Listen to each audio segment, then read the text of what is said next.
Today, we are going to recite a new poem of English Balbharti of grade 3. And the name of this poem is A Pretty Game. So, are you all ready to recite the poem along with me? Come on, let's start. A pretty game.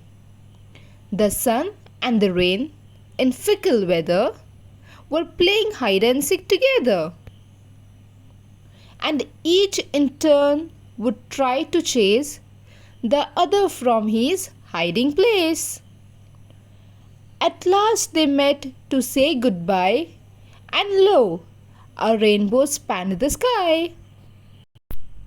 Let us recite the poem once again. A pretty game. The sun and the rain, in fickle weather, were playing hide and seek together. And each in turn would try to chase the other from his hiding place. At last they met to say goodbye, and lo, a rainbow spanned the sky. Thank you for watching. Please remember to like, share and subscribe for many more videos.